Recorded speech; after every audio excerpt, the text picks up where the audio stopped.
Every person, at some point in their life, stands at a crossroads. A point where the path you are on feels wrong and the future you once imagined seems to be slipping away. You feel stuck, adrift in a sea of indecision, waiting. What are you waiting for? A sign? A burst of motivation? A single dramatic moment of opportunity that will finally propel you into the life you are meant to live? We are a culture obsessed with the big moment, the lottery win, the promotion, the chance encounter. We believe that our future is a destination we will one day arrive at, if only we get the right map.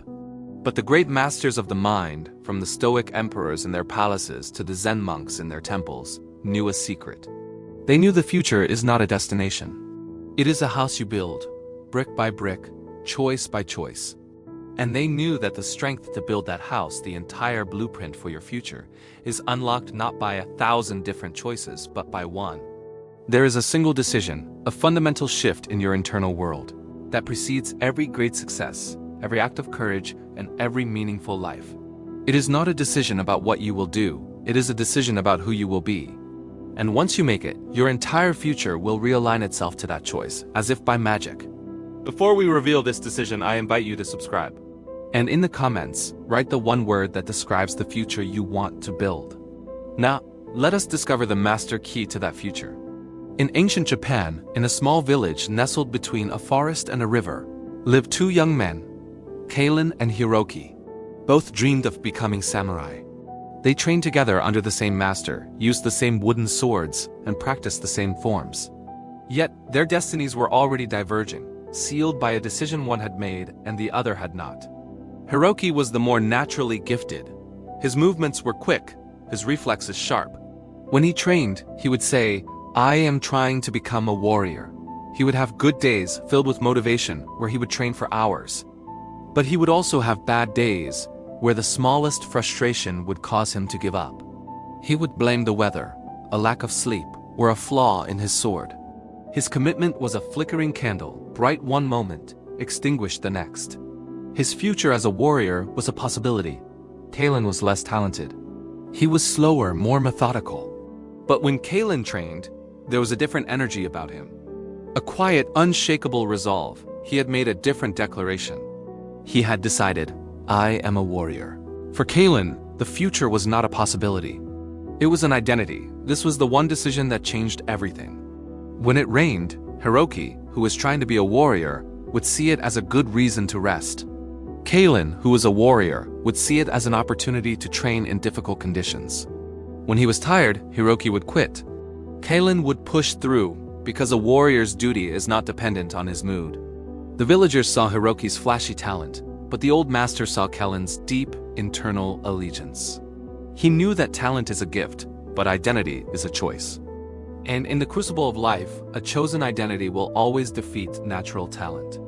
One day, word came that a group of bandits were terrorizing the mountain pass, threatening the village.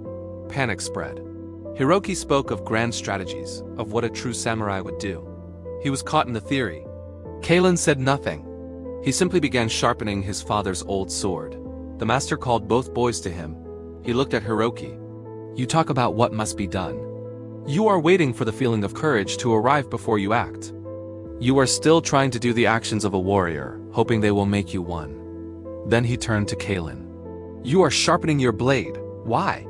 Kalen looked up, his expression simple and direct. "Because that is what a warrior does." The master nodded. This was the secret. This was the one decision.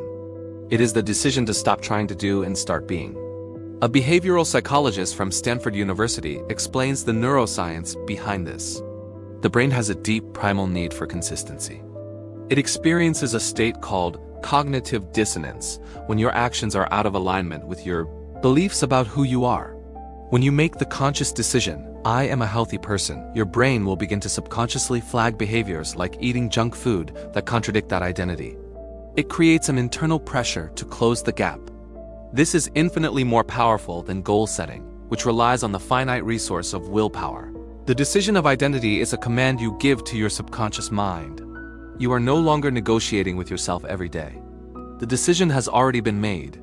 You don't ask yourself, "Should I go to the gym today?" You ask, "What does a healthy person do today?" You don't ask, "Do I feel like writing?" You ask, "What does a writer do today?" The answer is simple. They do the work.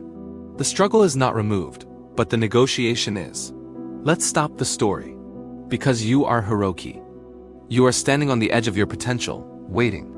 You tell yourself, I will start my business when I have a better idea. I will get in shape when I have more energy. I will be a better person when things calm. These are all lies. Sophisticated excuses designed to protect you from the terrifying responsibility of the one decision. Why are you so afraid to decide who you are? Because the moment you do, all of your excuses die. The moment you decide, I am a disciplined person, you can no longer justify hitting the snooze button. The moment you decide, I am a kind person, you can no longer justify your sharp tongue in an argument. The moment you decide, I am a creator, not a consumer, you can no longer justify wasting 3 hours scrolling on your phone. The decision of identity is terrifying because it is a declaration of war on the weak, comfortable, excuse-making version of yourself. It is a promise, and you are afraid of breaking another promise to yourself. It is easier to live in the vague, comfortable fog of trying than it is to live in the sharp, demanding clarity of being. But your future is not built in the fog. It is built in the clarity. It is built on the foundation of the one decision you are currently too afraid to make. The story of Kalen and Hiroki did not end with a great battle. The bandits, hearing that the village was preparing to fight under the guidance of the old master, chose an easier target. But the true battle had already been won inside the minds of the two young men. Hiroki, seeing Kalen's unwavering resolve, finally understood. His own talent was a ship without a rudder. He went to the master and made his own decision. Not just to try, but to be. The master did not just accept his word. He gave him a blueprint, a way to make the decision real. A decision of identity is not a thought, he said. It is a ritual. It is an action.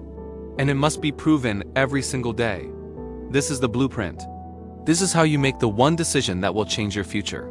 First, the moment of definition. You must get quiet. You must be brutally honest. Who do you want to become? Not what do you want to have. Who do you want to be? Choose your identity. Be specific. Is it a scholar, an athlete, a leader, an artist? A master of your craft? Define it in one simple sentence. I am a person of discipline and focus. Second, the ritual of declaration. A thought is a vapor. A written word is a stone. Take a piece of paper. Write down your new identity. This is not a goal. It is a statement of fact, a creed. Post it somewhere you will see it every single day on your mirror, by your bed, on your desk.